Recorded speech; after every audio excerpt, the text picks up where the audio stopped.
Hello, everyone. It's Veronica Bartolini with Codebreaker Real Talk. Also, Unchained Hearts is the other channel. And I'm here today with Aurelia from Aurelia Codes. And I'm Hi, excited to have you. Thank you for being here. thank you for having me.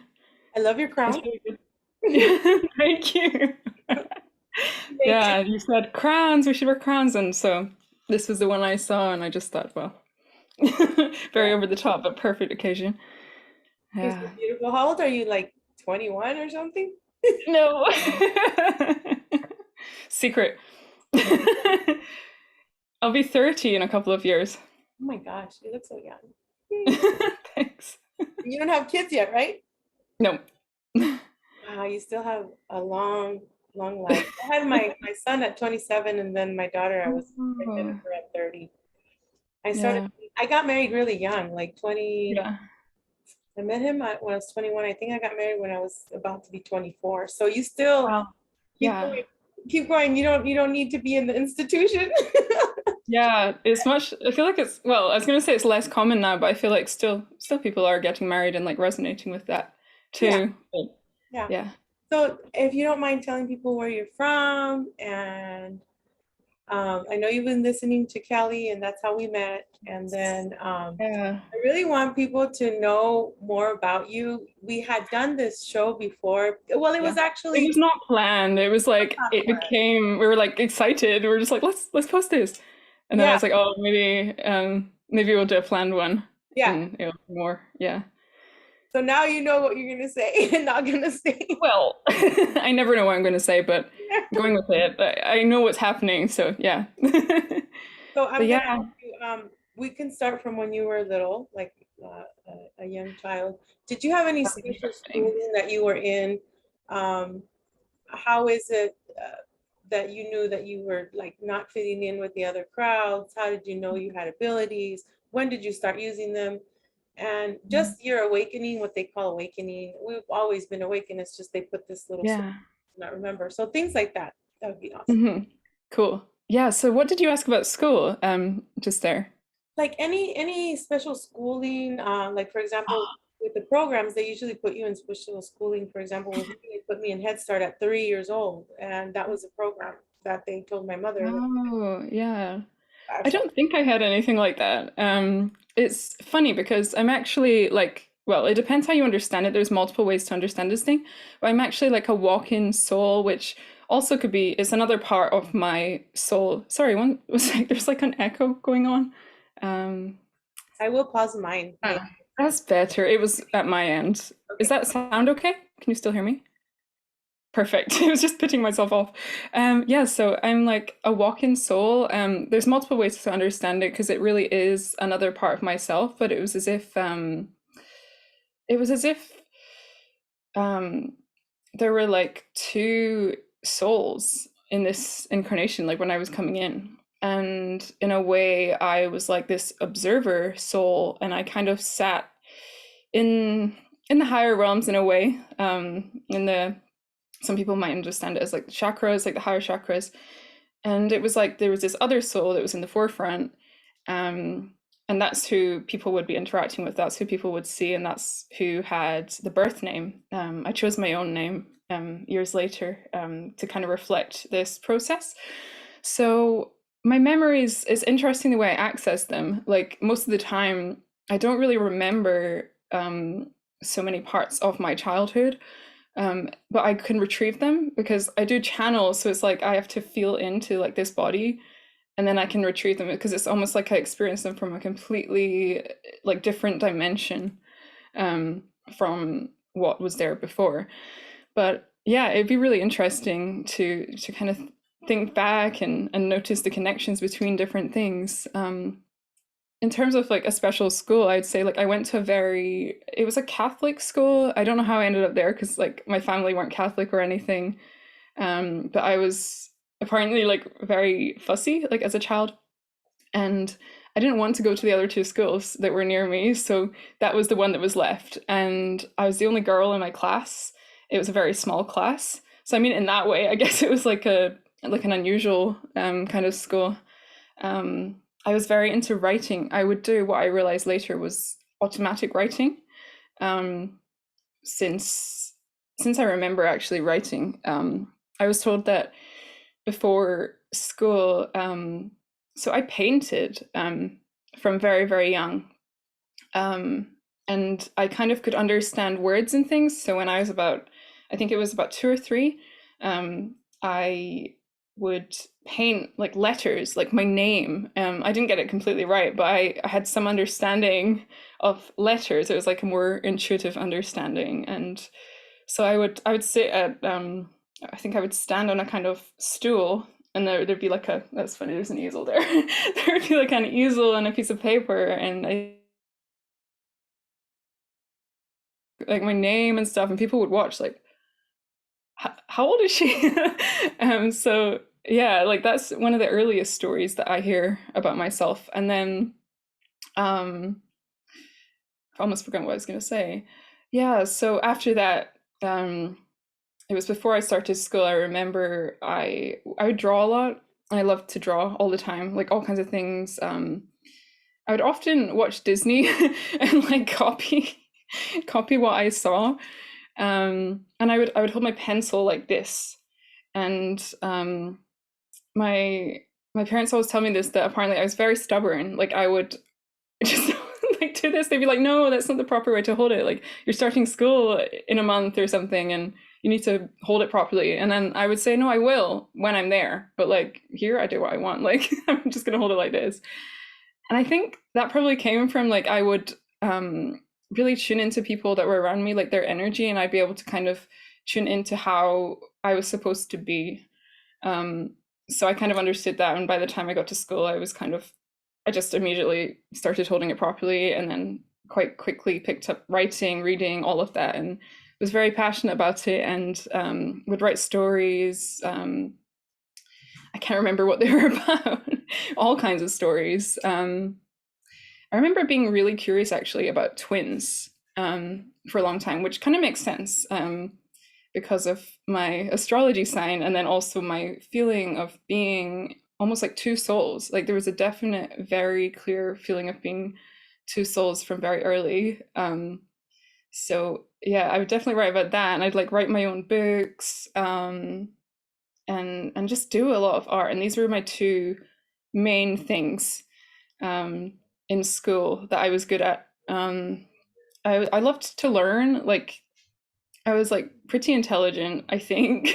I don't know if that was just like from where I was, because it was like kind of classes that I was in.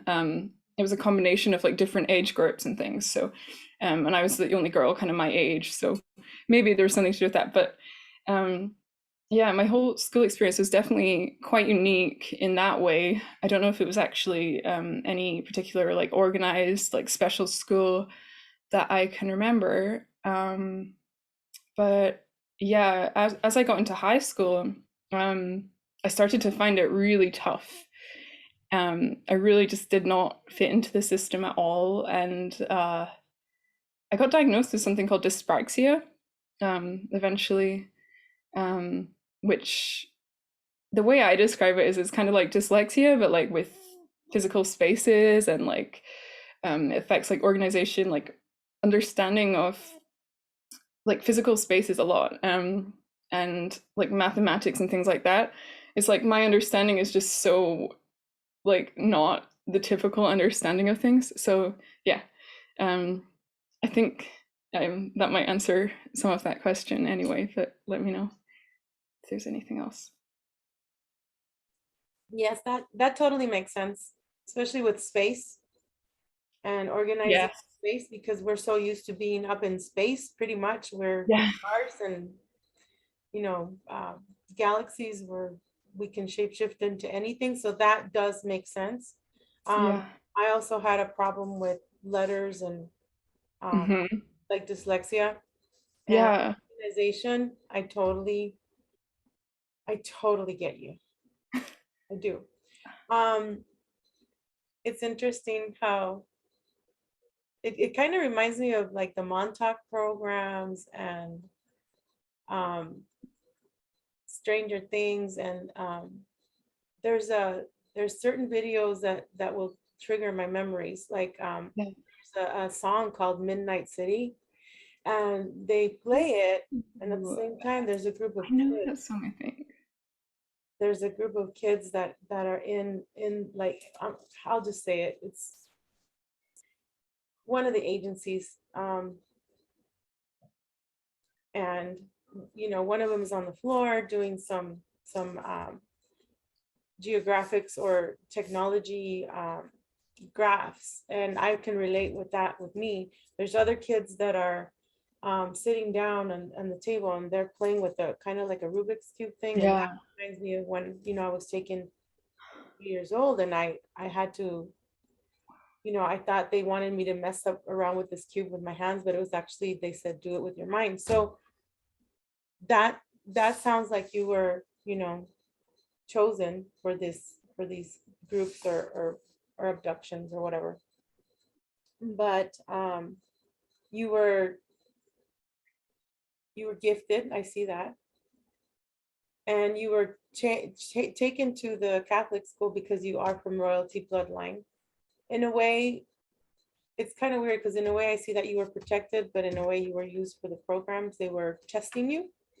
So yes, that answers my question. Go ahead. Thank you. So yeah, that was why I was really drawn like a lot when I saw you speaking with Kelly. I followed Kelly for since I think about 2015, and I found her through Teal Swan. I don't know if you've heard of Teal Swan. Um, so yeah, like I think they were chatting on an interview. I found them, and then I always followed Kelly like ever since. And then when I saw you, I felt like I recognized your soul, and I was very curious about all of this stuff that you were talking about, these programs and things, because I'd felt that either directly or indirectly somehow I had been involved or connected to that for whatever reason, or my soul had chosen to like experience some of that to like help in some way. I don't know. Still, I'm still piecing it together. But I find like your content on it and everything so interesting, like all of the stories that you have and all of the information that you know. Yeah.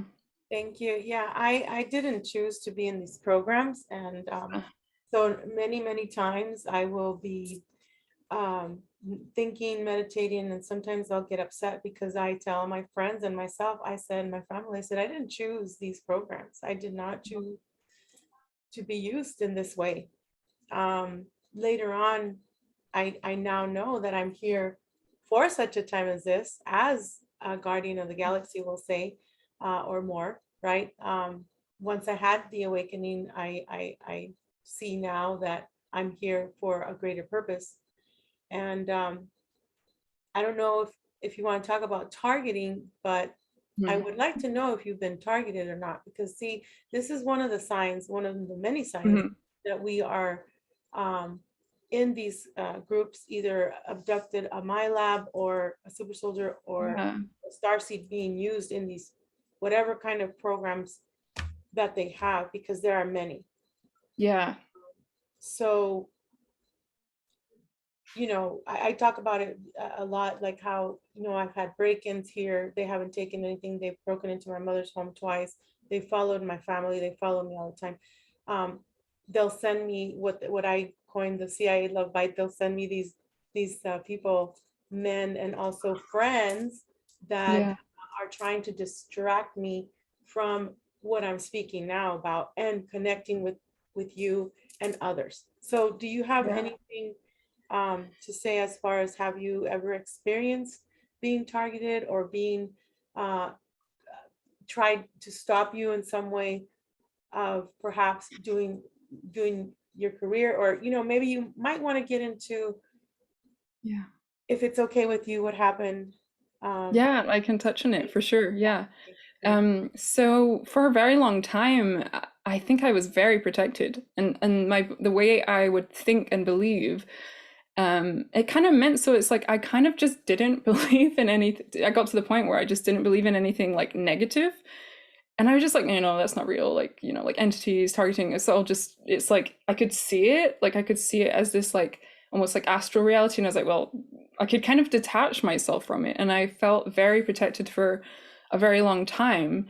um, but I mean, looking back, I did have the occasional, like, I guess, like a friend who would or friend who would like kind of befriend me, and be very drawn to me and very positive and have a lot to share. And then out of nowhere, they would just turn on me. I had that happen like a few times with a few different people. That yeah, at that time I didn't know about anything like that. I think many like light workers and starseeds and things have probably experienced this, um, for whatever reason. But yeah, so I felt very, very protected, for a long, long time. And then 2020 hit, and um, I'm still trying to make sense of everything that happened. And I was talking to you like in a kind of, I just was like, like explaining like all these different things of things that happened to me. And, I'm still putting it together, and it really helps, coming and talking to people like you, and sharing, our stories. And like I have other friends that definitely have similar experiences.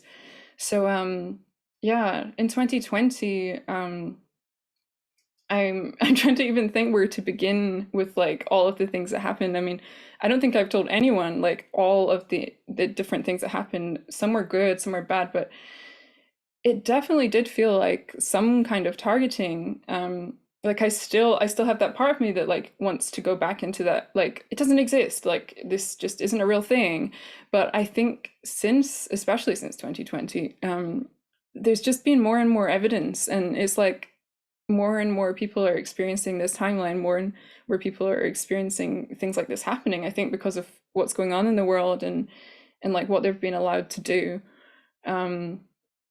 But yeah, like I got to the point, where I was really, really rising up into my power. I had struggled a bit, and like had a really difficult kind of relationship, for like 5 years, that kind of left me feeling quite down on myself, and like not very confident in myself, not really able to share like my spiritual self, feeling like that was like bad or wrong, and like not accepted. And then eventually 2020 must have been like February, March, like I was really rising up into that power. I was starting to be able to talk like on live videos. I was starting to really be able to connect with people, like using things like Facebook and stuff like that. People all around the world, like amazing people and just soul family, and recognizing them, and having really similar things to share, similar visions, similar dreams, like kind of like with you, like seeing like these beautiful lands and like crystals and amazing things. So yeah, I got to the point where it was like I was rising very quickly, and I felt that I got to this like peak energy point, and then it felt almost like I got to this point and it triggered something off. Like this is my intuitive understanding of what happened, or the energy behind it. And it seemed like I triggered something off, and something, I don't know what, it was not happy with that. And it's like it like emitted some kind of frequency at me, which caused me to fragment. Like I don't know how it did that or why, but it might have been based on like, maybe trauma that I still had from times before, and it seemed to just fragment me. And I had this strangest thing happen. It felt like, I would say, like my soul got separated from my body, and I experienced a lot of strange things with my physical vessel, with my health, with my perception, um, and it just all happened so suddenly. Like after really, really rising, for a good few months, and then it was about May, which is my birthday month, and it was like early May, the beginning. I think it was the day that Venus went into retrograde. Then, if people follow astrology, I just know a lot about astrology. I'm not actually like I don't know. I just know about it. But yeah, so it was that day, that things. I mean, I guess it must have been going on for a couple of weeks, where the kind of fragmentation was happening, and I'd kind of separated from my body, and I was kind of going around about my life, but like experiencing like two realities at once. So it's like my soul was in these higher dimensions, and my body was just here doing normal things, but there was like a little bit of a disconnect. So I'd come back every so often and be like, whoa. and it was quite overwhelming, like for my mind and like my psyche and my physical body and everything. So for a couple of weeks I'd been experiencing things like passing out, like not being able to properly like digest food, like getting really sore stomachs, forgetting to eat, not being able to sleep, and then also just passing out at a certain time of night every night, waking up really early in the morning, and then kind of kept repeating. So that was happening. And then it got to the point where it kind of had built up and built up. And I was quite stressed from all of that happening. And then it's like that day is like, or that night, it's like something just broke through. Like I felt like my reality started to also fragment, like I'd already felt between my soul and my body. So I was experiencing things in a really strange way. Like I started to sense things that I hadn't sensed before, that I didn't really want to sense, to be honest. I had previously like opened up intuitive gifts and been able to see energy, auras, and kind of sense beings and communicate with them like within kind of like a meditative state, or like on my own terms, or like with my art and things like that. But this was just like something blasted open. Um, and there was something that I described to you. There was this moment where I began to see like this, it was like this black dust in my reality. And it was like, I could only describe it as like it was prickly. And like when I walked through it, I would feel such fear. And I started to see that occur more and more over a few days until there were like big kind of beams of it. It was nighttime, so there were actual shadows, but it was like in the shadows, I could just, it was tangible, like this like energy of these shadows. And it was scary. It was like, it felt like death. It felt like it wasn't safe to like walk through it. And I remember you describing like the movie Stardust, when your soul or you, or like I guess traveling in other dimensions, you have to come through a stargate in order to come back kind of into the body, like not fragmented. And in Stardust, it's like if they cross a certain like wall, the woman that's a star will become space dust and rock. So I remember you describing that, and that really made sense to me a lot. But yeah, I guess that describes some of that stuff.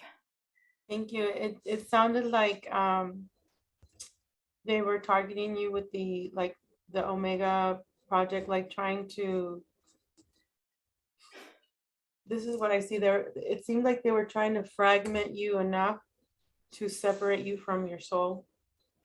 And then Yeah. those things that you saw, I also saw things like that. I actually saw the dark Dracos and the dark reptilians. They were in my hallway when I first had my awakening. It's funny that you said that you were also in, your birth month.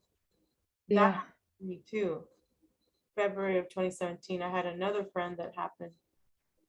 Two friends that actually happened in 2017, and most of the people that I've talked to, it's their birth month. Wow. So to me, it seems like they were trying to fragment you, because the whole love and light thing that you just described, when you were saying that you didn't want to see anything bad, that everything was Yeah. good. Okay, that's also their tactic, because it also happened to me where I was a whole month, I was in bliss. I Mm-hmm. seen the Maitreya come out of a triangle, and behind it, it was a cave, and he was holding his hands out. He had a turban, and the beard and the long hair and the white. And however, when those masters come to you, um, they're just trying to remind you of who you are. You're also a master. You're above the masters. And it's not an ego thing. It's just that they come to us to kind of give us a nudge. Hey, remember who you are. You're a star. You're a star seed. You're a bioluminescence. So when you started to fragment like that, they were trying, they meaning the agencies, to fragment you through the Omega project. And so when the love and light thing didn't happen, they did this, and then you also were kind of coming out of your, we'll say, safety cocoon, Yeah, kind of like definitely. because of the fragmenting that perhaps you had in the past. Mm. I know Yeah, none of it with the programs and the trauma, but you were also trying to come to be you, yeah, like trying to reach in there and grabbing yourself and saying, I'm gonna come out, yeah. ready or not, here I go. Here I come, like they say. Um, can you talk a little, do you want to talk a little bit about the institution where they had Yeah, I can. Yeah. you know, So, which part? Like going there, like being I there. this channel is for people like you and myself Yeah. to be able to finally tell your story without having to Yeah. feel that you're gonna be judged, because Yeah. you got to be ready. This is your Mhm. time. This is the time where Yeah. we're gathered together to find out, wow, to tell the world this stuff is real. This is not Yeah. made up. This is it. Yeah, okay. Some people say, well, you must be seeing too many sci-fi movies. Well, let me tell you, left hand, right hand path, right? If you understand, if you understand the Illuminati, if you understand what the whole Yeah. thing is about, as long as you're ready. I don't want you to be scared after the interview, because what they do is, I'm speaking by experience, is whenever I find out certain things, like when I finally said yes in public, we are the bioluminescence, we are the stars, and we are the galaxies that they have found a way to mine, and we are um, that, well, for lack of a better term, plasma. More than that, we are sentient beings. We can shapeshift and things like that. That's why they use this in certain programs.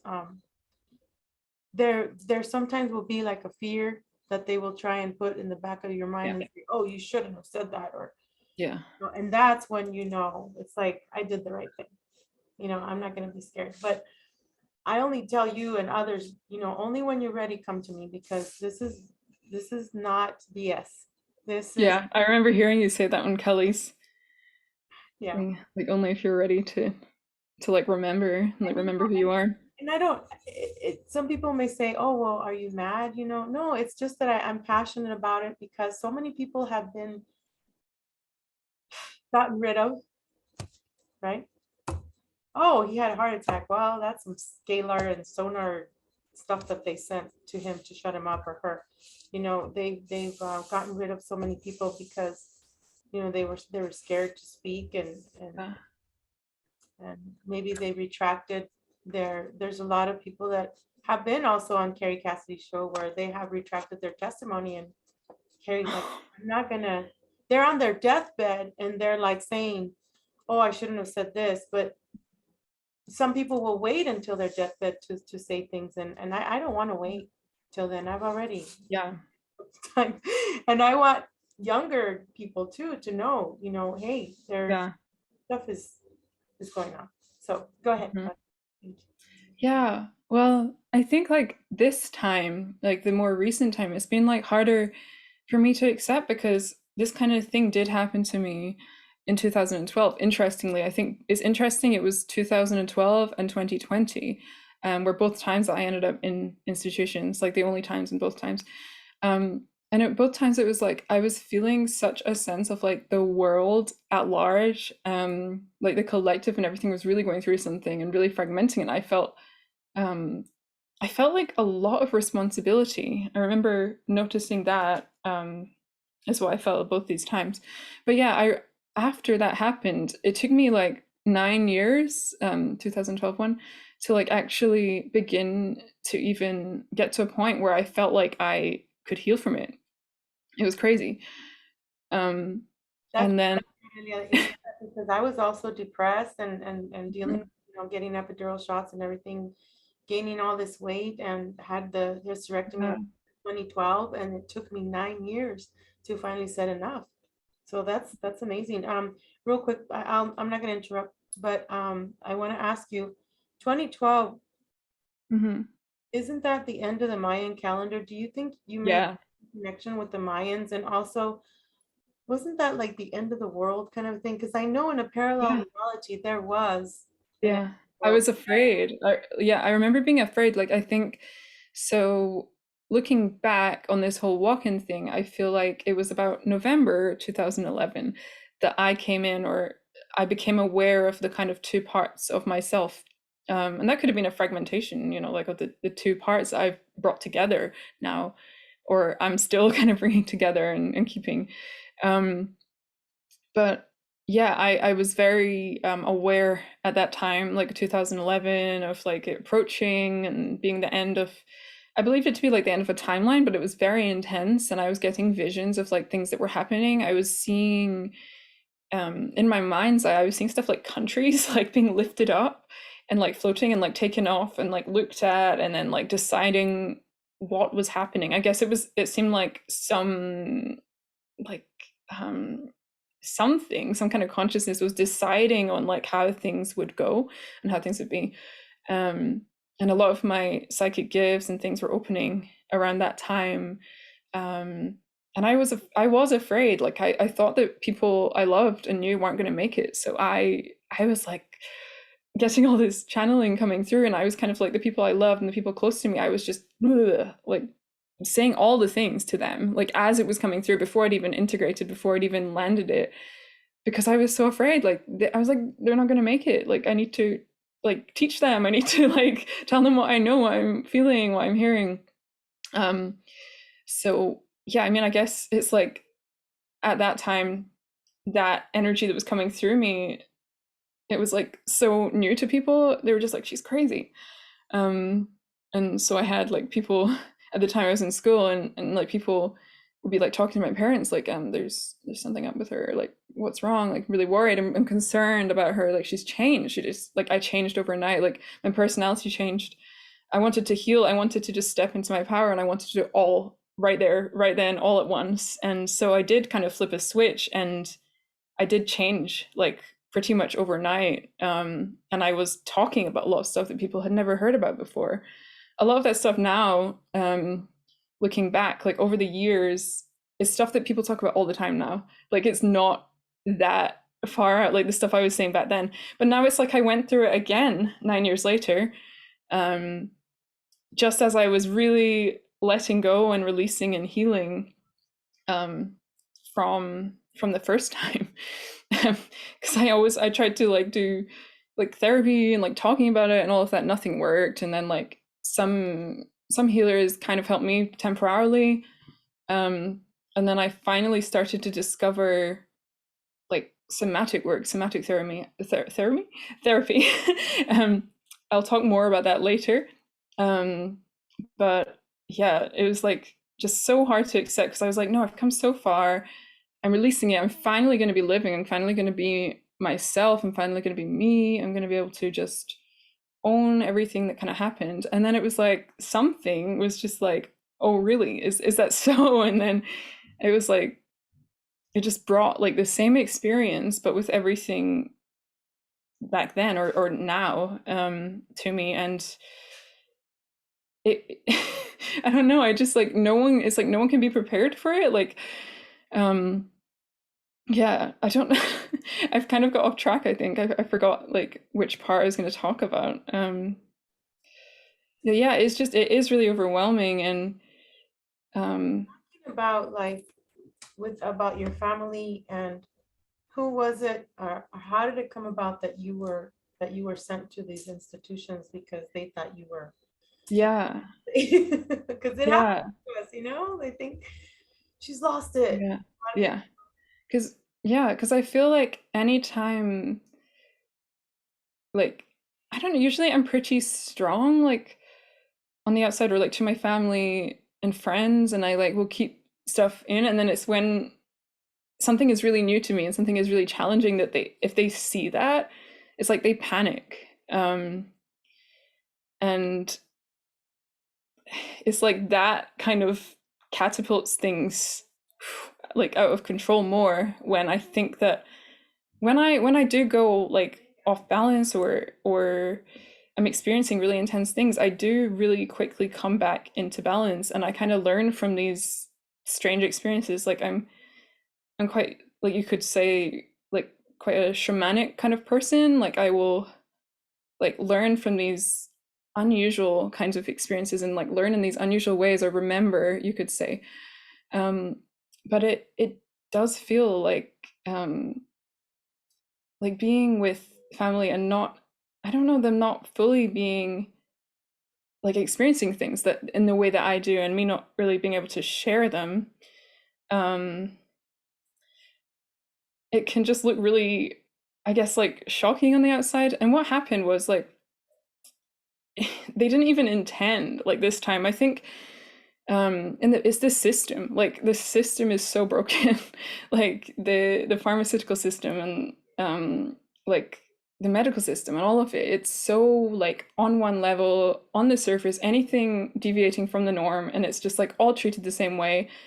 And it's very limiting, and it makes processes like this, it kind of traps them like inside. It's like, here, like have medication for that, so you can just stay like the same and not go through this transition.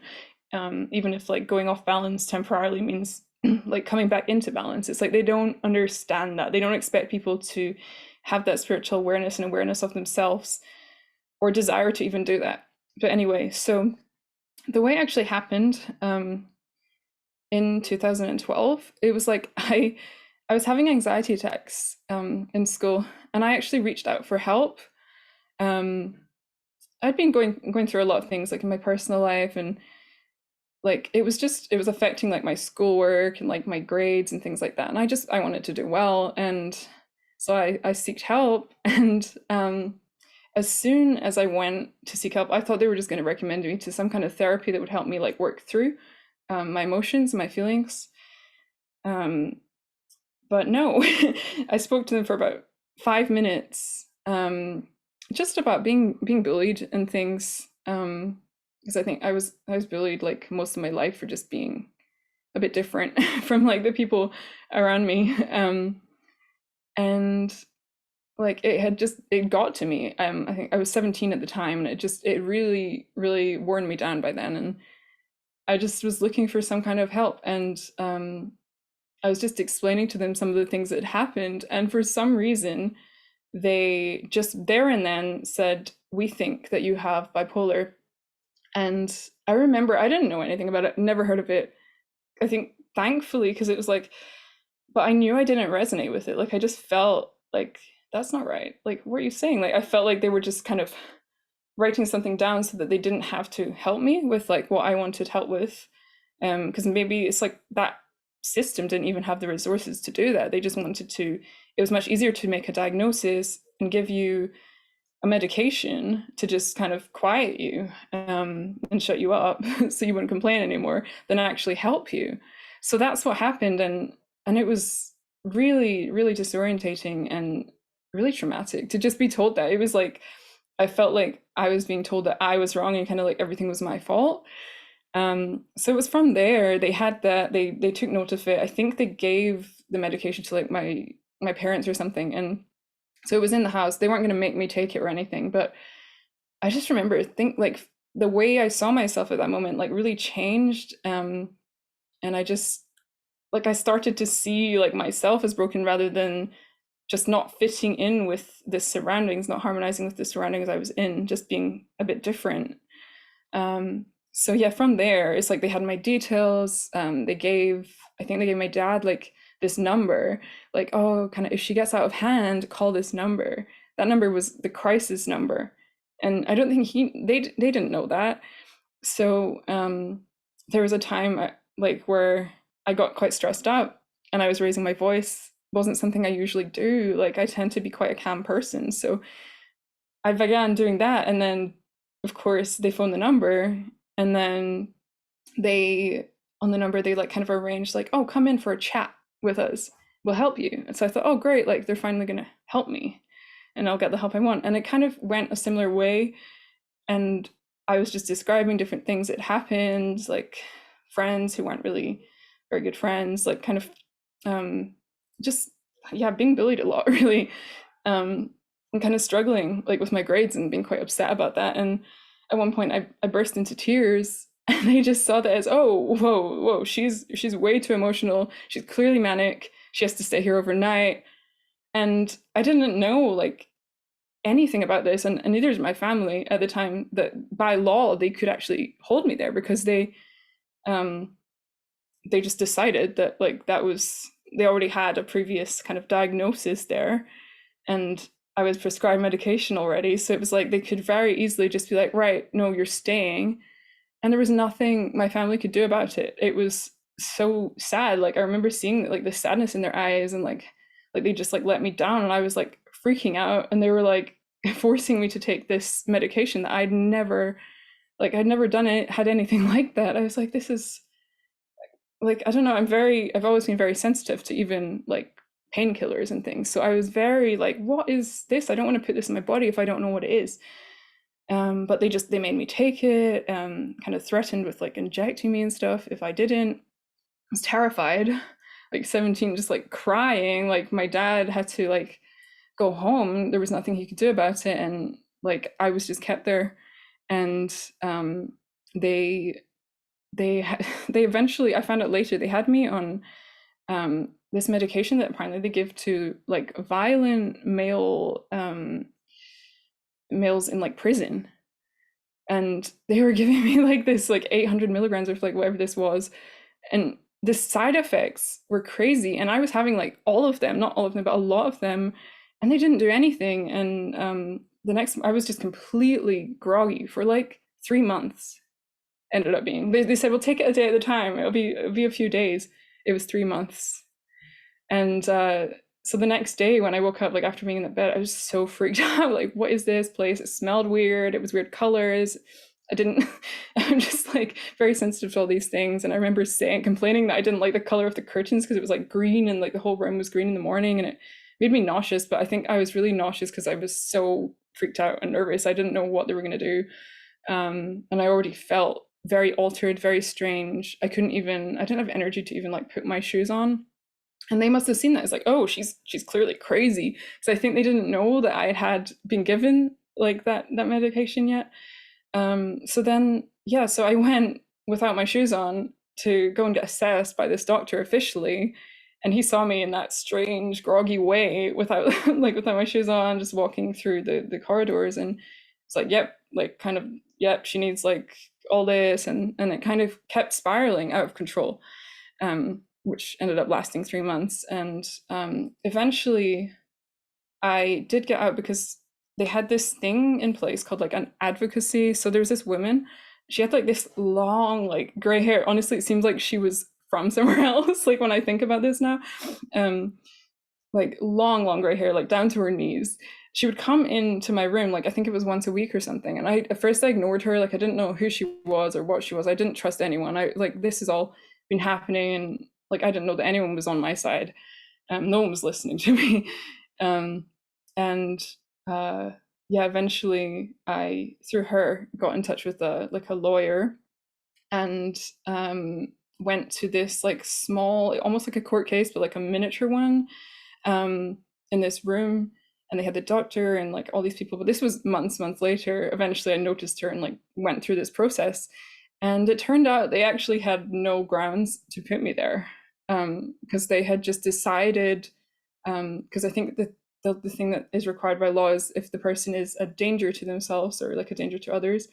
They don't have any proof of that. Like I just got very emotional, and I think assumptions had been made, and they'd written something down that like wasn't true or something, or ticked some box just to have me there for whatever reason. And so they did end up getting in trouble, but by then it's like the damage was already done, and I was already so traumatized, and like I just was struggling already with what was going on, what I was going through, and had reached out for help. And then it's like they gave me even more like trauma to work with. And yeah, that was just terrifying. And from there I wanted to, when I got out eventually, I just wanted to like close like that chapter completely, and just completely detach from it, just be like, that didn't happen. I was so ashamed too for so long. I didn't tell anyone, like any of the new friends I made, that happened to me. And I just felt like this thing was always just like there, like between me and other people. And it's almost like in some ways it's like that was like done deliberately by like whatever these things are. But yeah, so that happened that time. And then because, I mean, I don't know so much if it's because of the last time that things spiraled this time, but I mean, from a sense of my fear of it and um, just the way that things can escalate, um, it happened again. And I can't believe that it happened again. But yeah, like that time it was a similar thing. And I was worrying, like, as these things were happening to my body. And I was like, oh, I don't know what this is. Like, maybe I should go out and get help. And I don't know how I fell into that again. Like, oh yeah, like how they must know more than me. You know, they're professionals. They could help me like with this stress or something. So I went in to a different place, and this time I was with my mother, and they were kind of asking me a few questions. And very quickly, I just felt something in the room, and like it's like I could feel that they were going to, possibly they wanted to like admit me to like one of those places. And I said to my mom, we need to leave, we need to leave. Like, I can't do this. Like, and then I was just like, sorry, like, that's it. Like, I'm not answering any more questions. Like, that's it. And me and my mom ran out. We went away. Like, it felt like there was just some kind of like agenda there. They were just gonna put me there. And I was just like, I can't go through this again. But it seemed like from there, something had been set into motion. And so yeah, they had my details again and like stuff down on paper, whatever questions they'd ask, like answers to them. And then it was from there. This time things happened like with my physical health, and I was passing out a lot, and I was having crazy panic attacks, like nothing I'd experienced before, and just needing to like having like claustrophobia, like to this crazy way where I had to actually just, like, the car at the time wasn't moving, but I had to just like run out because I was so overwhelmed, like in this space. Um and then just like passed out like in the middle of the street. Paramedics were over that night, and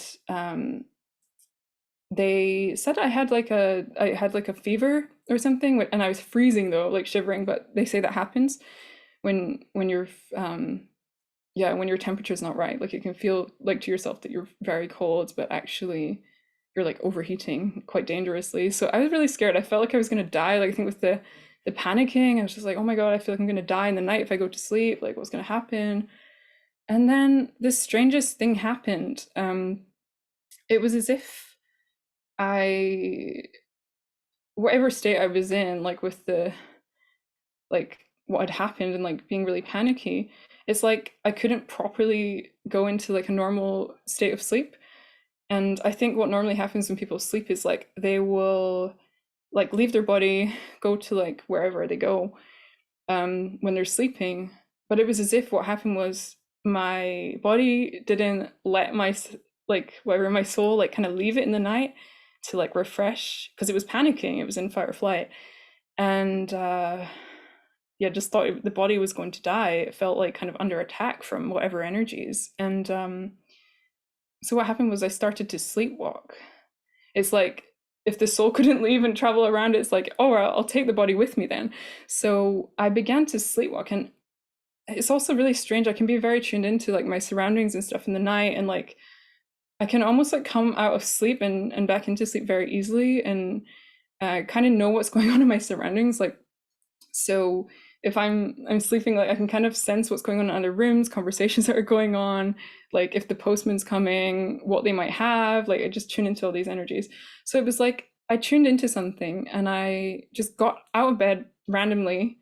I was talking. I wasn't fully conscious, so I don't know what I was saying.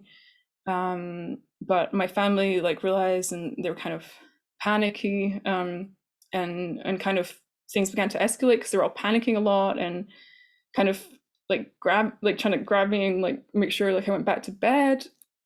And then moments later, it's like I wanted to go answer the door, and then I remember my mother saying something about like, no, don't answer the door, like go to bed, go back to bed, go to sleep. But then moments later, the police showed up. And this is the one thing that makes me feel like when I hear about these things about targeting and stuff, and like almost like this frequency triggering off this whole system, triggering off like the real police, I'm like, whoa, like I'm still finding it hard to like grasp how all of this can be real, but it's like it must be, because like that's the only way I can make sense of it. So yeah, the police showed up, and I'd wandered out like half, like still kind of trapped in a sleep state, but I was sleepwalking essentially, and I sleepwalked into my neighbor's garden. It's a kind of shared garden, so it's like fine to kind of be there. But I was there. I think I was trying to wake up. I remember touching the earth and trying to wake my senses up so I could like be in this body and like kind of just be normal. But it's like I couldn't land. I couldn't get out either. But it was just like strange state. And then I think the police must have alerted like these like people to do with the institution, however it works. And they tried to talk to me, and when they were like, I felt their energies. I was experiencing things so differently because I was like basically asleep. Like I felt like my normal consciousness was completely asleep. I wasn't really present, but I could still sense things, but in a weird way. And I just felt like these energies I didn't recognize, people trying to talk to me, saying my name and like introducing themselves, and I'm like, I don't know them, like, leave me alone, please just let me try and sleep. And then so these, I wasn't really responding to them in the way they wanted, basically, and they just picked me up and put me in a van, just like in like the movies, basically. And it was terrifying, and I was like fighting them off just out of pure adrenaline and like instinct. Like it felt like I was gonna die or something. Like I was just like, no, like no part of me is consenting to this. Like I don't want to be put in a van. I kind of know what's going on. I need to sleep. Like I need to become normal again. I need to integrate like everything I've been experiencing. But no, put in the van, and yeah, just kind of everything that happens in the movies. And then when I was in the van, I must have been drifting in and out of consciousness, and I was experiencing like this almost other reality. It was like when they were taking me to the institution, it's like they kept stopping, and as if they were going to open the van and like take me out, and as if we had arrived. But then I kept being like, no, no, no, no, no, no, and like kind of trying to go back to sleep. And then the same thing would happen again. It was as if they kept driving, stopping, and then like opening thing like, oh, are we there yet? And closing. And it seemed to go on for a very long time, at least from the way I was perceiving it, in whatever state I was in. And then eventually they did get there, and yeah, I was taken in, and they kind of were asking me some questions and got me to fill out some papers, which I don't know, it was like I was just automatic, like writing and like automatic speaking. The words I was saying didn't sound like English to me, but they were hearing them as English. So it was like I was really not there. Like it was just crazy. And they were already perceiving me in a certain way. And it felt like I couldn't get through that. And I had to, like, my only choice was to just accept, like, okay, this is happening. And I can't believe that it is, but it is. And well, I guess I'll just work with them, and I'll be here at night, and I'll try and not draw too much attention to myself, because obviously I'd been in that situation before. I kind of knew what not to say. And so yeah, got to that point. And then it was time for me to like basically go into a room. And I had a lot of fear around, you know, like what happened last time, and like the whole like the medications that they administer there and all of that. And I was taking too long. Like I was trying to ground myself. I was trying to like meditate. I was like in this garden, and they didn't have any time for that. There's like there's other people here. Like you need to come in. I was like about to have like a full-on panic attack, and I didn't really want to do that in front of them, because I knew that would just add to everything. So I was trying to, like, for a while in this garden, like trying to meditate, trying to be like, oh my God, like just feel normal. And but I knew I needed to sleep as well, because by this time I was exhausted. I'd been up like many hours and fighting them off and all of that. Um, so I took too long, and because of that, um, they ended up sedating me like forcibly, and that was just freaky. Like that hadn't happened to me in that way before, but energetically, I felt like it had. So to have to actually experience that was like terrifying. It's crazy that that still exists, like in the system, like especially for people that are like needing help, that are stressed, they're clearly something's happening to them that's like out of the ordinary, whether it's spiritual or whether it's emotional or all of these things. It's like that's the last thing that they need to happen. But it's like they don't know any other way. Like they just want to do everything with chemicals and just silence people and just shut them up and just make them comply to what they want when they want, and they don't care about the person. So yeah, that happened, and I ended up so groggy for like days, and it was actually really bad, like the effects that it had on me, like the side effects, because I think it seems like normal dosages for like things um, that people have. It seems like a much smaller dosage for me will do a lot to me. So I was aware of that, but they weren't, and they wouldn't listen because they're just like, you're in no position to like kind of, I guess, like advocate for myself. Um, and yeah, so for days, I had a lot of pain like in my body, and I couldn't really walk properly. Um, my vision was very blurry for days. I could hardly read things. Um, and my speech very slow, and my voice seemed different and things. And I think probably some of it was being traumatized, and the other part was probably whatever they'd put into my body. Um, so yeah, I was there for like what turned out to be 8 days because I was so determined. Like, I mean, I could have really, really broken down. Like, I was just like, I can't believe this has happened. Like, I was so upset and I felt so betrayed. I didn't know who by, but it just felt like a betrayal. And yeah, so I ended up being there. I was like really holding myself together. I was there for like 8 days.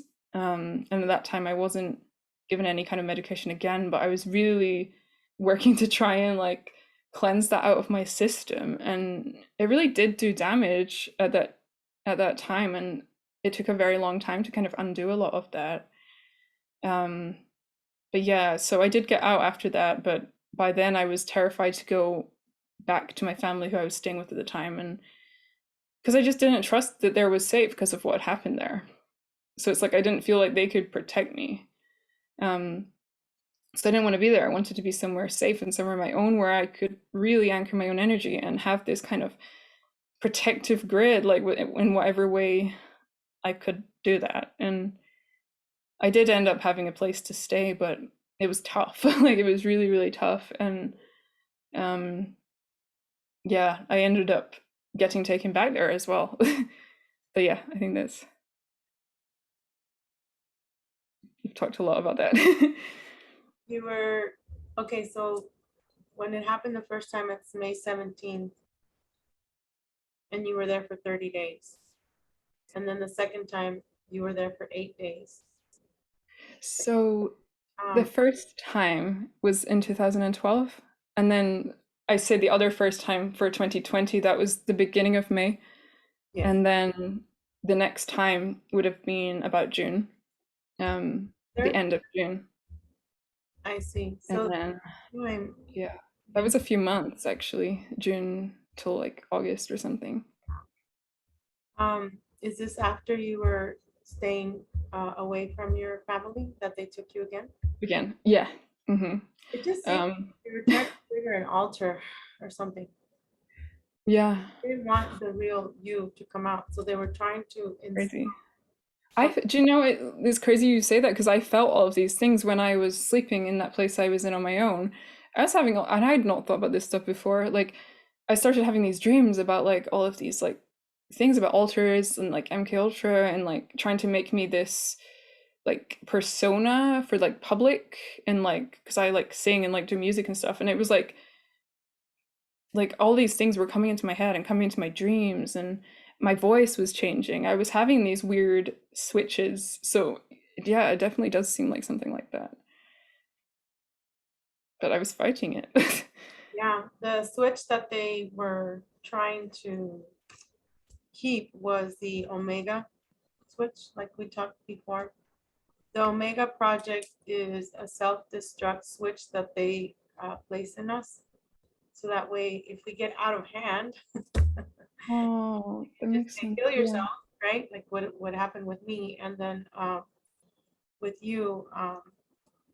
And you're right. It's like they want to put us. Society wants to put us in this like box. You don't fit in, so we're gonna put you back in the box of all these little matrices, right? There's a bunch of boxes, and so that's how I see like the regular humanity, where they have them in these like a hive mind boxes. If you can imagine, like the bee, the queen bee here, Yeah. and then the matrix, right? And then there's all these little coves or boxes, and everybody is being controlled. So once a little box moves out or a bee goes rogue, like when from the agencies, 4-letter agencies, 5-letter agency says, "Oh, you've gone rogue," it's like they want to put you back Yeah, they want to keep everything in a system in a on box, this earth. right? That way, you're like a file. Put it back. We don't want her blowing up all the papers everywhere, right? Like, because Yeah, then, I really was doing that like energetically and everything. I felt all of this stuff and I was just like, no, not me. yeah, once like pretend we have all these papers, and then I just let them go everywhere, like, or paper everywhere, and boom, you're gonna find yourself in one of those. Your Yeah. your soul aspects will come together again. That's what we do, Yeah. star seeds, and as who we are, right? Yeah. We piece stuff together like that. Um, so they didn't want us to find out. And the whole thing with the sleepwalking thing, I can relate. I used to sleepwalk, I still do, but since I was a child. And same thing, because I was afraid, like you, to leave my body here. I wanted to take my body with me. Yeah. And welcome to the club of PTSD. My goodness, there's some days like today, I just had an hour of sleep. Hmm. I sleep sometimes because Yeah, me too. I hear and see. Especially recently. I know what's going around, even though, like, when the moon is being put up and then they bring it down, and then they meaning the ones that are working with the Anunnaki and the others, then they put up the sun, and it's like, like for example, like from 3 to 4 in the morning, when people say, "Oh, the veil is spinning." Well, the thing of it is us, people like us, we can see through that veil. To us, Yeah. there's no veil. Yeah. So from the hours of 3 to 4, that's when they're doing the whole shift change, we'll say. Ah. They used to be when I would go to sleep. Me too. Now it's later. When I'll wait until like 4 in the morning, 5 in the morning, before I even fall asleep, because I Me know it's, too. and I know when these entities are being sent out and when these other entities are being sent and taken and placed in place. Um, it seems like our family turns out to be a what they call handler, and they also get targeted through this mind control, because Yeah. they they're like, oh, there's something wrong with her, she's not fitting into our paper cookie cutter situation. Yeah, what I felt was like I felt like my family didn't have like this kind of I guess you could call it like protection in place. And because of that, it's like whatever could frequency could like get to me because I'm close to my family, I care, and yeah, Right, that's it's how it like felt. fear, like a hive mind of fear. So it would pop onto you, and then you'd start to panic because you see Yeah. in their eyes. But once you come out speaking of this, you're pretty much protecting yourself. I know you already protect yourself. I know that there's a reason why you're here. You're not scared anymore. And that's why I'm here too. Once we let go of that fear and we find out who we are and what we're Yeah. doing here and our purpose, they can't stop us. They can throw any kind of equation, they can throw any kind of wrench. We're like, ah, I see it coming from a mile away. Yeah. Now, and every Yeah. day I'm on the guard too. Like, oh, who are they going to send today?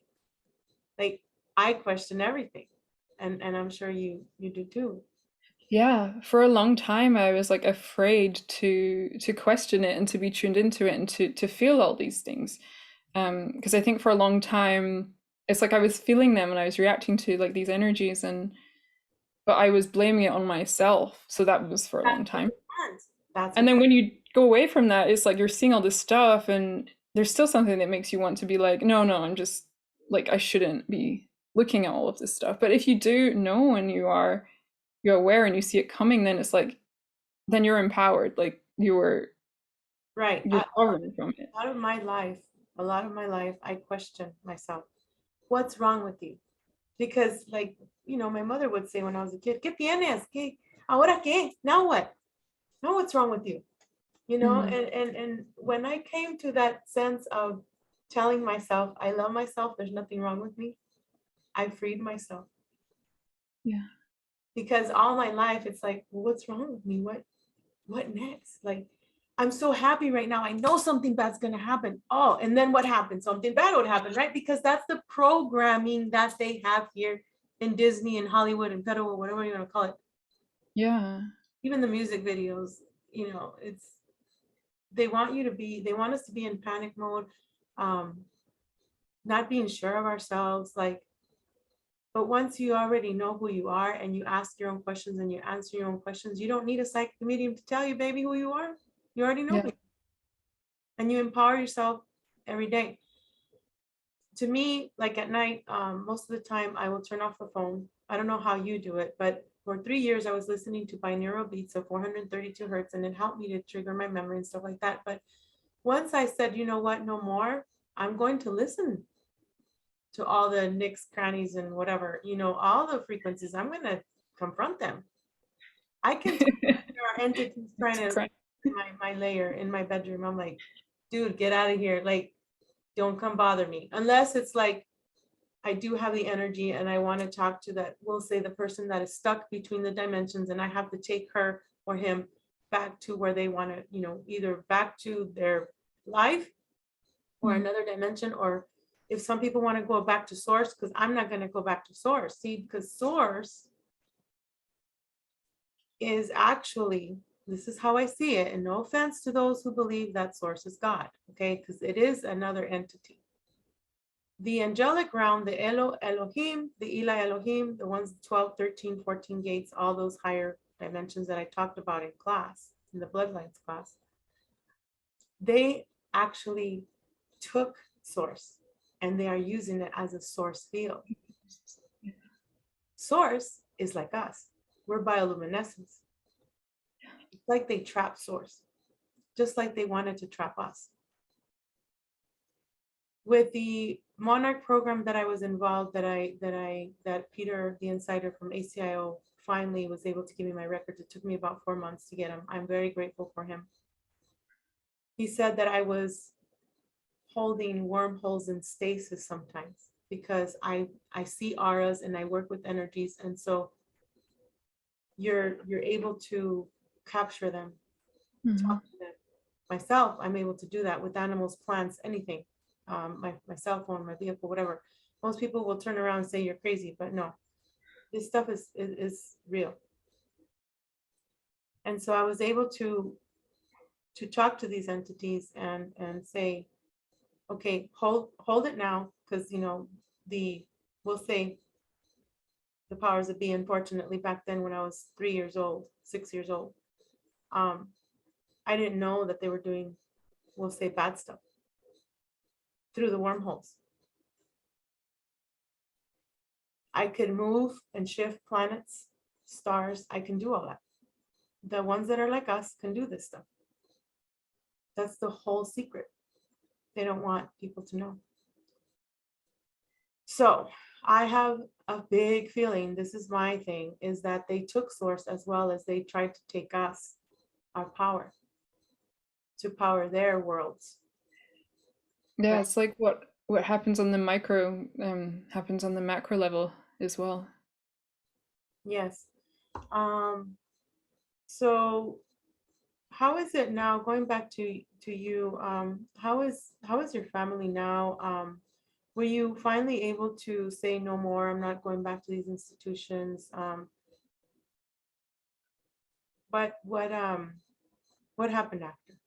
Yeah. So the thing is, Talk about Venus, and then like, talk about the yes. all that stuff. Yeah. And if you want to take a break, we could take a break and then we'll come back. You know, we could take a 5-minute break or whatever. Cool. I think I'm good, but let me know if you want to take a break too. Yeah, let's take a 5-minute break. Okay.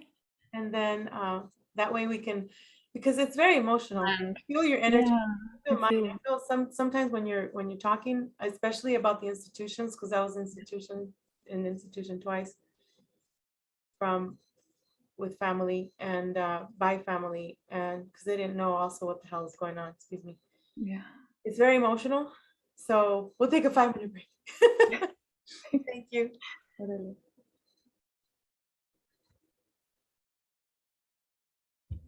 So welcome back. We're talking here on Codebreaker Talk with Aurelia. And we each have a selenium crystal ball. You show yours first. Ooh, it looks like it has a rainbow in it. You were saying that it's a heart, and I did see the heart.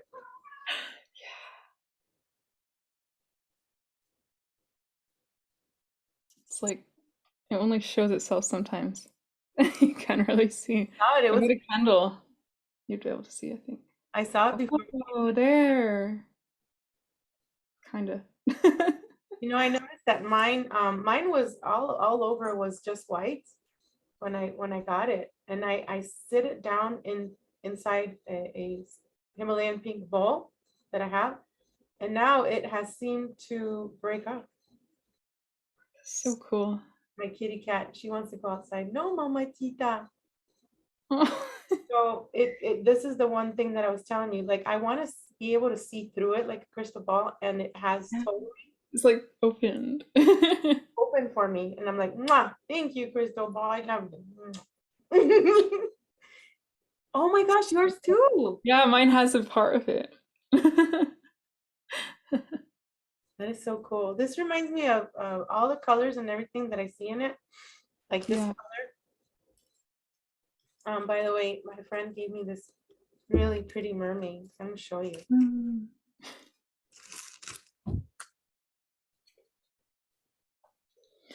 Oh, I saw these. That's really cool. This one is made out of shedding of deer antlers. But the one that I bought was she's in my closet right now. Mm. She's made out of, she's a fossilized from walrus tusk. And that one I wear it once in a while because I don't want her to, Yeah. and I'll ask her questions too, like this is us, and this reminds me of Venus and all of your beautiful portraits back. The heart that you have with the flame, that is something that I saw as a child in one of my grandparents' home. They had a picture of Yeshua or Jesus, but with the heart, he was holding the heart and it had thorns around it and then had a flame. I've seen that, the Sacred Heart. Yeah, the Sacred Heart Yeah. always calls me, and I feel that that's us. That's like us getting together and helping humanity to remember that love is the highest power, our superpower. So Aurelia, thank you so much for being here. And what were we talking about? You had just asked me how things were now, kind of like with my family and stuff, can't remember what else, but yeah, we can go there. Oh, yeah, So like my how, family, like there've been, sorry. sorry, that my kitty cat, you'll see if I'm off here, I'll have to pick her up, but go ahead. Thank you. Oh, sweet. Yeah, so my family, ever since what happened in 2012, and they've been pretty understanding of me. Like they've been understanding that I'm different, that I have really been like quite tuned in to things, and that even when I'm going through something, that I usually do know the way through for myself. And they did learn a lot. So like we had a pretty good relationship all kind of through after then. Um, but yeah, things got crazy for a bit, and then since then things really shifted again, and they have a lot of understanding. And like I think something else that you'd asked was if like I can't remember, you were saying about like never kind of wanting to go into these places again, and um they really don't agree with these places either. Like my family, like they don't agree with that system at all. They don't agree with medication, any of that. Um, so yeah, um, but it has been difficult, like coming back to this same space, because in some ways it's like I had felt like it couldn't, that space which had felt safe for a long time, like couldn't protect me anymore. And I mean, I guess I guess it's not true, because I'm safe now. But it has been a process, and it's been quite difficult, like returning, and it's taken a while, like calling myself back, calling these parts of myself that fragmented in these experiences back into like this one. And part of that like reclaiming process was actually using my name Aurelia. So that name actually, I began using it, came to me in 2016. I began using it in 2017, and at the time it's like I was kind of two selves, and I would just go by the name I had at birth, and then when I was doing spiritual stuff I would go by this name. And so after all of that experience, I decided it was important, because there were times actually where people were addressing me by that old name, and I wasn't like acknowledging it and like not recognizing and responding to it in the same way. So I just decided that it felt better to be addressed as Aurelia, and so I decided that I was gonna like actually change it legally and start using it like completely time, and be this integrated self. So yeah.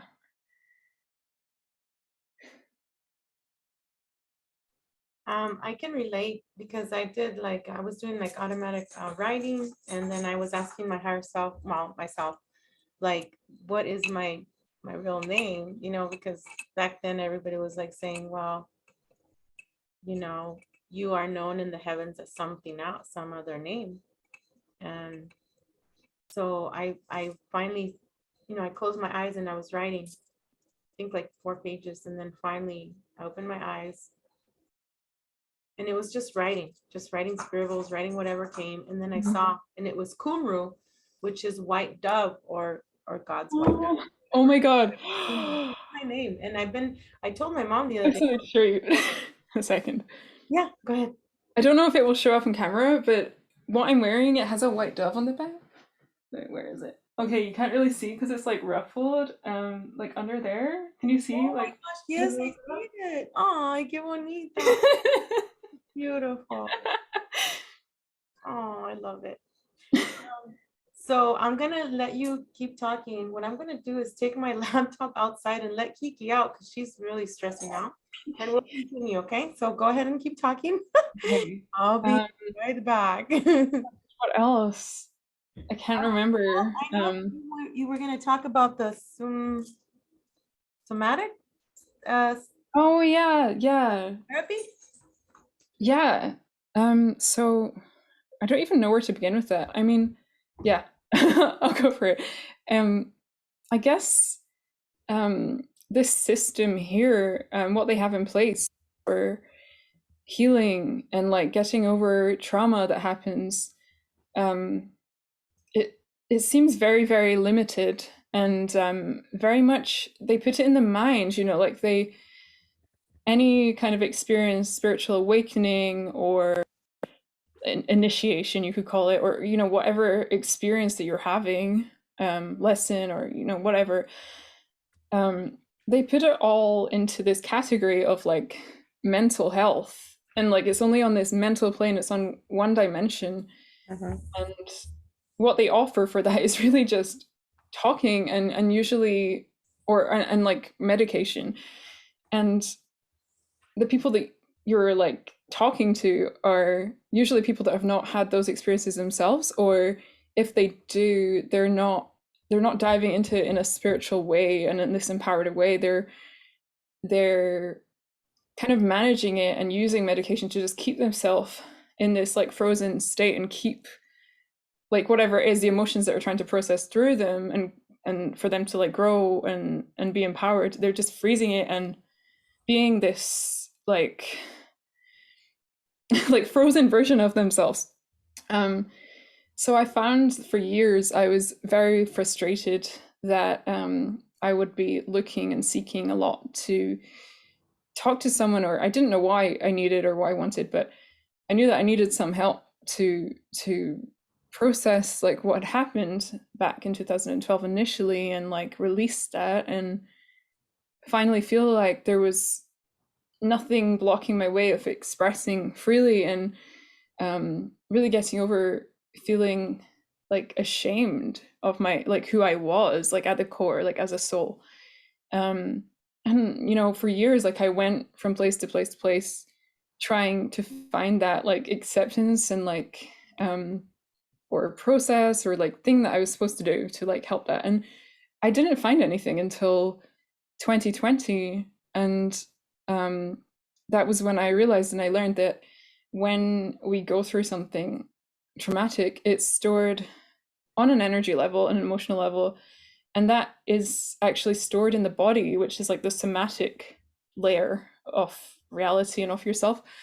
And so a lot of these therapies and things that we have around are not designed to acknowledge that part. It's all mental, it's all kind of one level, and it's all trying to think your way out of the trauma, which didn't occur from thoughts. It occurred from something that actually happened physically, like to the physical body, and like on an emotional level and all of these things. It's not like the thoughts weren't the trauma, it's the actual experience was. So it kind of traps you, like the fact that they don't really have that. So when I finally found somatic work, it was just crazy. Like I feel like I've only began with it. Like I've been doing different things like over like since 2020. I kind of did stop with it because I was like I got extra trauma. And I had to just like there's always a process where you're like, whoa, and you have to just kind of let yourself just do whatever is natural and just like kind of integrate and just like understand, or like just I don't know, just experience it, I guess. Um, but yeah, what I found was there was this woman, and I got called actually to Cacao, and there's this woman locally who was doing these like cacao ceremonies. So it's like the chocolate plant, and what that medicine is, it's like a kind of plant medicine, like heart healer. It's gentle, um, but it really helps that somatic work and opening with the heart, especially when like you're really traumatized. Please And need walk that. through. Sorry, I'm moving around because I'm outside. Um, this whole cacao, this whole dark chocolate organic stuff, I will buy some every month. I have to have my dark chocolate Yeah, organic. I yeah, at night, okay, and no, it has nothing to do with me not sleeping. No, it's yeah, yeah. safety. It doesn't work. kind of like, I know I'm gonna go travel, that, I don't eat it every night. I'll take like one small piece or whatever, and then sometimes I will be like, I need to drink hot chocolate, like the one abuelita, the one with the little old lady in the front, the Mexican one. I will actually make some because my body, and I find that it's very interesting that you bring this up because Mm. I had a feeling that it was something to do with us star travelers. Wow. Yeah. And talking about the somatic thing, I really need to go get a massage, but I'm really thinking about who touches me. So Yeah. massage It's myself. important. That you're right, because trauma I found is entrapped in the cellular muscles, the ligaments, Hmm. and some of the places that I find that's really tight that people need to massage more of is the traps, the deltoid area, Yeah. abs, and even the pelvis, the pelvic, especially the back with this surgery that I got. Ooh, yeah, the lower back is where a lot of people will hold their stress, if not in their calves or even just Yeah. in their feet. Because I've been massaging for 23 years, just my kids, my family. I noticed that when I get to the hands or when I get to the feet, they totally pass out. They're asleep. They're like, yay. So go ahead, Aurelia, talk about the chocolate thing. I'm fascinated. Thank you. Yeah. Um, I'm like having lots of thoughts at once because that's really cool what you're saying about I the hands and know. feet.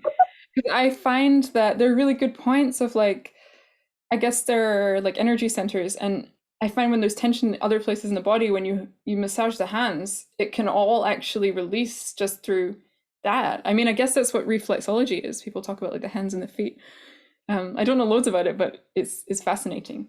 But yeah, so yeah, the cacao. So I found that it really resonated with me and really called to me first. And then I found this woman like locally, and I thought, oh, this is so good. I'm going to go to this. I didn't know what to expect at all. And um, I went, it must have been in February 2020, I think.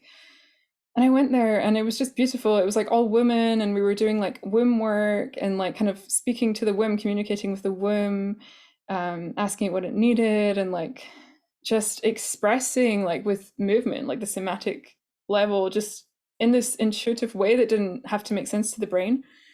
And it allowed us to like express emotions that were like trapped within the body and process them. We had music, so it made it, that really helped. I love using music. I love music anyway, like a musical being. Um, and I remember one really, really helpful thing because we went through the different emotions, and we would go through processing like on this primal level, like processing grief and anger and all of it in this like healthy way that allowed it through and out of the body, rather than, when people, when you get angry, sometimes we can hold it back, like it will be like but it's like held back and in and like onto ourselves, and that's what causes like imbalance like in the body and tension and pain and all of that.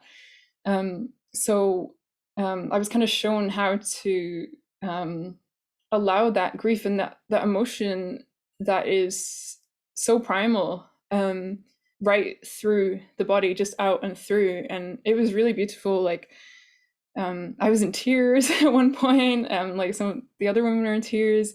We were just sounding. It was really beautiful, and it really reminded me of like how things must have been, for our ancestors and in other lives where we were more in touch with like nature and our emotions and just the natural way of being. And um, I remember as well, like when in that ceremony, the first one, I there was this song on, and it was like time to like express anger if it was going to come through, if it was there. And we were shown this technique where we kind of, there was a bit of yoga involved, kind of, um, um, to kind of move the energy. Um, some like shaking, because shaking is a natural response to trauma and it allows it to leave. But what happens is in like this system. Like when someone's showing like signs of trauma, it's medicated, or like, oh, they need to stop shaking, or they need to calm down, all of that, when actually that's the natural body's way to find equilibrium again. So yeah, it was the most amazing, incredible thing when I was able to feel into like this deep anger and in this primal way, and I ended up like letting out this, like, it was like a roar, like an actual lion, and it was really beautiful. It suddenly like just put this anger that felt like such a toxic thing to have and like so shameful into this pure raw just emotion and energy that could just pass through and like rebalance and Yeah, re-energize, yeah, and you're that totally really right. shifted things for me. Yeah, I will, sometimes when I can't stand it anymore, I'll go to my car and I'll scream. Or I will roar like a lion, or I will do wolf sounds, or I will do, I finally mastered the meow. And it's something like this. Meow, meow, meow. And my cats will look at me and they're like, what the hell, Nana? Like, are you okay? Like, real. Um, why? Because in high school, someone said it's good to make animal noises when you're mad or when you're sad. I started doing that since then, and I even taught my kids. It's like, and then we take turns at each other, like, or a cat, Yeah. ooh, it's silly, but it works. Yeah. And the way that you were describing, like the movement, like just moving without your brain trying to Yeah. connect sense. I do that too with the shaman that we are. I'm sure you do this too. What I do is I'll grab a shawl and I'll just wave it and just put some music on or just sing, and I'll just let that go. Just let that go, and you forget the world pretty much. Yeah. Mm-hmm. Back in the day when we were in church, my little sister, she was the tamborina, so she would make this circle. She had a circle, and where kind of like you do crochet, or I don't know what, no, not crochet, but it's like a circle, right? And then she would put like all these ribbons on there, and she would wave it, and it was a banderista in Spanish. Or you could use different colors of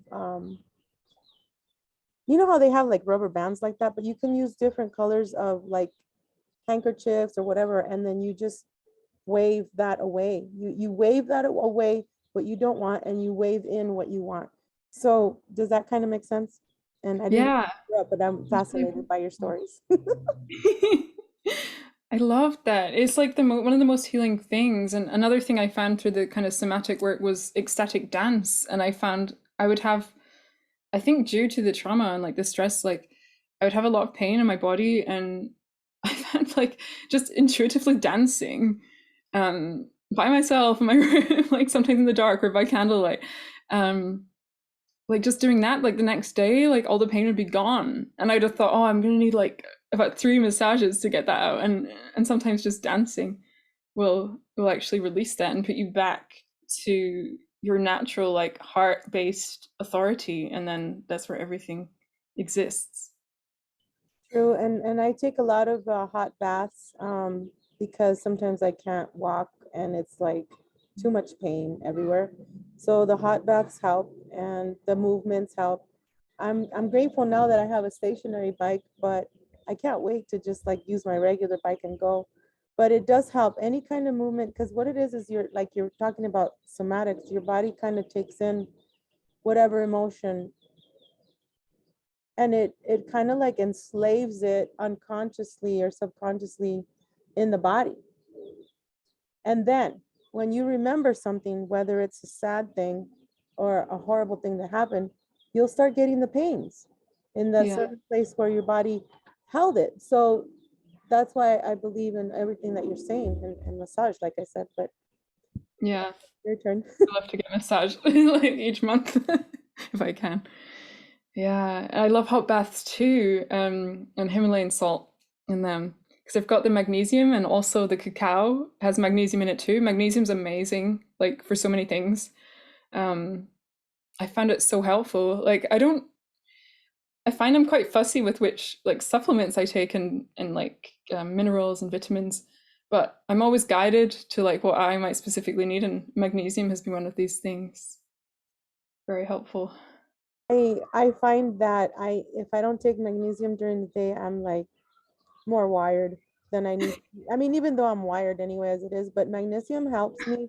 There's Mhm. this thing where they say, "Oh, you got to drink calcium for your bones." No, that's wrong. You got to drink magnesium. So what I usually drink Yeah. is magnesium citrate, which I have to get some more. But that is a relief for this. I think it helps with the serotonin in your brain and Hmm. also to relax your body. And I feel you're right because of the cacao, the dark chocolate, all that. That you're right. It's the magnesium that we need, and we are like we are crystal beings, right? We need the salt. Yes. We need all Need the. a clean, like, yeah, micro minerals and things. Yeah, like I heard recently that it's actually calcium and iron have to do with the aging process because they deplete magnesium. So you want to stay forever young, live forever, it's like magnesium.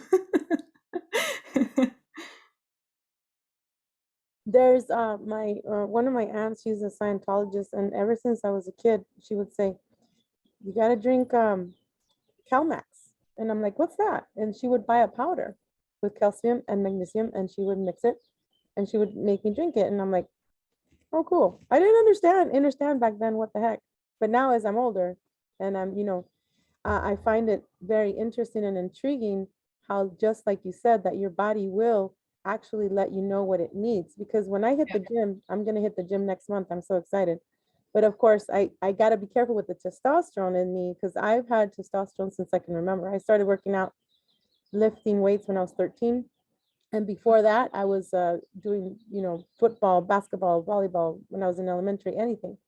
Climbing trees, then later on I did, basketball, I did volleyball, and I was even football with the guys at recess, in high school. So that testosterone, Yeah. I gotta be careful when I go to the gym because I can't, even though I want to, throw like Mr. Snow and Miss Snow. They said, "I can't wait to see you throwing around the weights in the gym anymore." And again, and I'm like, "Yeah, but I got to start again with the 2 pounds with the rubber bands." Like I Yeah. gotta be careful and not like go Hulk right away. So thank you for reminding me about all the supplements that I'll need. Yeah. Yeah. You're welcome. Yeah, there's definitely something to that with the testosterone, and so it's like kind of like the masculine energy and like the feminine energy, even you could say. Um, but yeah, something about the intuitive somatic movement was like the feminine energy. It moves in circles and in spirals, so it's like a good way to like balance that. I think. Yeah. Right now that you're saying that, I see that for the feminine and then for the masculine, I see it going Yeah. up now. Like Yeah. when I say as above, so below, well, that could be masculine, feminine, but you're right. Like the female spirals and the male is kind of like a line in the middle, kind of like to support whether you go on top or on the bottom line of the female energy. It's kind of like helps to structure her. But Yeah. what the problem is, and that we've talked about before with relationships, is when you have more of that masculine wanting to encave or encase the feminine energy, then we got a problem. And I've talked about this before in the book, Women That Run with the Wolves, because we are wild and we love Yeah. it, and there's no need, really for us to be encased. And like, for example, some people still believe in the marriage, but that kind of is, and that's a individual thing, but that's like an institution, and some people call it a prison, some people call it, because it has to do with religion and what they want to incorporate here. It's kind of like putting people in a box again, you know. Yeah. So I'm not ignoring you. It's just that when I go off like that, I see things because I have these little lines in my, since I was a kid, I can see these, I can see interdimensionally. So I anyway, really get that. sometimes they I guide me. don't need like in Yeah, one place. I guide myself, I'll say, because, but it's, anyway, your turn. What else did you want to talk about? I mean, Um, 5 o'clock here, 5:06. Your time is what, almost midnight? yes. So you let me know how much you want to go, and then we could do another show as well, you know? Yeah. Yeah. Well, we could go for a little bit longer and then like kind of wind down, maybe talk about Venus. What else did we say? We talk about the mermaids or something. Yeah. Um, yeah, so where to begin with that? Just the memories that we both have of Venus, and how, the crystal cities also, it's in Yeah. Sirius B, and then also there will there are some here too. In I've seen some in, when I was going through the stargates, of under Hawaii and Antarctica. There are some crystal beings and crystal. Yeah. It's not just, in Uranus or Venus or Pluto, or mainly in Venus, but Venus is beautiful feminine energy, and she's very, the planet herself, she guards herself big time. I mean, there has been some wars in Mars, between Mars and Venus. There's a reason why Venus is tilted. Um, but both Venus and Mars have helped Mother Earth to, you know,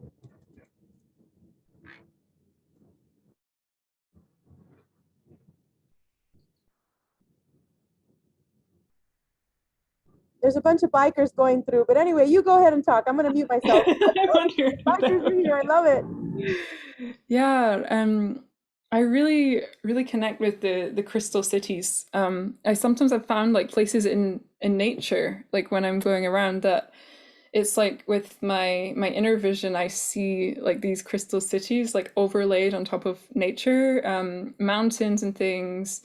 Sometimes, um, and it's so beautiful. Like it really, really is somewhere that I would call home.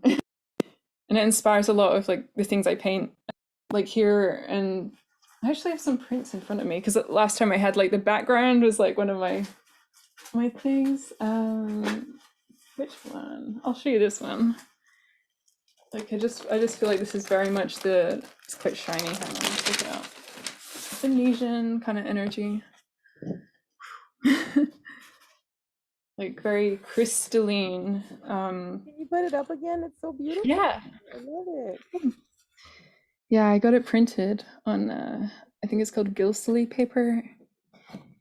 That is, Yeah, I love to do that, like creating them and like I want to get making that light manifest. yeah, I want to get one of those from you, and then like a star chart, because somebody promised me that they were going to do a star chart. Actually, two people, because we did a trade, and then they totally forgot. I'm like, oh well. Oh my God. Up When online. I looked my online, and I know I have, some Leo in there, obviously. But yeah, I would love to see more of your pictures, and whenever you want to share them on your Instagram, you can always tag me, or we could do shows just on your just, so that the people that follow me will follow you, and things like yeah, we can that. build Beautiful. build How do you, together. yeah, how do you paint it? Do you paint it with acrylic, or how do you paint it? So this one here and like these ones there, they're acrylic. This one here, I actually I'm trying to remember if I did it on like I just did it on an iPad, or sometimes I'll use like my phone. And it's so funny, like some of them I'll do it with my finger because I don't have like an Apple pen or anything like that. So yeah, this finger painting essentially, that was digital, and then I had it printed out so that it could be like on a big piece of paper. I just started painting with my fingers as well, for my junk journals. I started to do something different, instead of just everything with paper, or tela. How do you say tela? Cloth, fabric. I started painting with acrylic. So you inspired me with your colors. I love them. I love that. That's why I got this one, the Larimar, because it reminded me of when we were mermaids, Yeah, so pretty. such a mermaid stone. Like I have little pieces of Larimar in different places. Yeah. It was in that necklace actually that I showed you last time. I had Larimar on there too.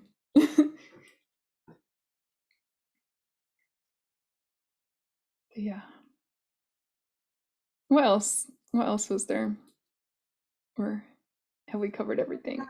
I gotta take the top off. I'm like spilling coffee all over. Um, but we were gonna, okay, so you were talking about the somatic practice. Are you giving that also? Are you offering the somatic practice, or what are you offering? And then you can always come back and do another show. Yeah, that'd be cool. So I'm not at the moment doing somatic stuff as such, but I work a lot with sound. So I've been doing sound healings, like those one-on-one, and I'm going to be bringing them into like kind of group settings very soon. So I'll probably be running some like sound ceremonies. And actually earlier tonight, before talking to you, I went live on my YouTube, Aurelia Codes. So that's kind of the start of that and that energy. So I guess I take people on journeys, like through using sound, my voice, like whatever instruments, and create these kind of soundscapes. And people will go into their kind of inner world and explore that and access and retrieve parts of their soul and parts of their self that have fragmented and bring them back together, um, and kind of anchor into the heart. Yeah. That's beautiful. That's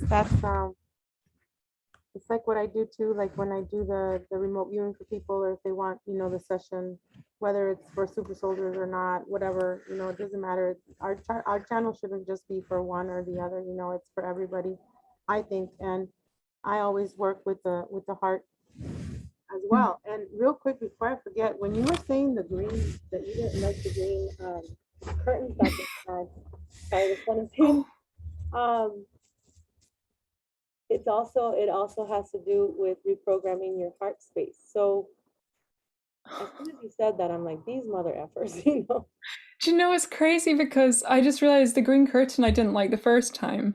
And then I was in a different place the second time. The second time the walls were painted green and they had this light that would turn on in the day white, and at night it would be on, you couldn't turn it off and it'd be green. Like the whole room was lighting up green.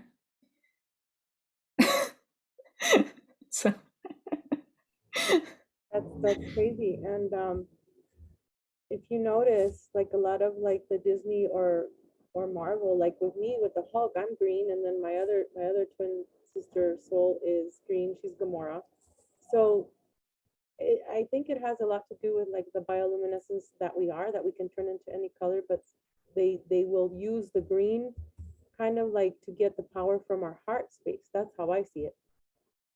Wow, there's this lady walking by and she has a green purse. What the instant manifestation. wow, she's crossing the bridge and she has a green purse. Okay. So anyway, think green and reprogram your heart, people. Just like we reprogram, crystals. We were talking about that earlier. Mhm. Okay, Mija, well, I'll let you go, Aurelia, and tell everybody how they can reach you, and then whenever you have time, we can do another show, and how they can reach you, and what else, what platform, social media you're on, what you offer. Okay. Great. Yeah, well, thank you so much for having me. Yeah. Yeah, the best places to reach me are either my YouTube. It's kind of a new channel and I'm building it. It's called Aurelia Codes, and I also have the same name on. I was about to say Twitter. I think I do have the same name on Twitter, but I use Instagram more. So the same name on Instagram. I'm kind of focusing on these ones, and then I have a Bandcamp page which I will have linked, either on this video or it'll be linked below my videos on my YouTube channel. And then I offer sound healings. I'll probably announce on my Instagram when I'm offering sound ceremonies. I'm going to be doing them regularly this year, maybe each month or something like that. And classes, probably some classes for like intuitive singing and things like that, and whatever else comes forward. I tend to do a lot of different things and just go with whatever my heart is calling. So yeah, thank you. Awesome. Well, you're welcome, Aurelia. And me, well, they can just find me on, like, I reinstated one of the Twitters because the older one, the one in 2016 is still hacked. So Twitter, Facebook, not on Facebook anymore. I'm on Instagram. I have three now, one for fitness. The other one's for junk journals, and then the other one for super soldier stuff. So if you all want to come on my show and give, you know, your story, I'm more than happy to do so. Readings, what else do I do? Coaching, everything and anything and everything to help you. I was gonna say something I forgot, but it's okay. Go ahead and send me your links on the Bandcamp thingy again, and yeah, let's get together again. Thank you, everyone. Thank you, Aurelia. Thanks, everyone. Bye. Mama. Have a great night.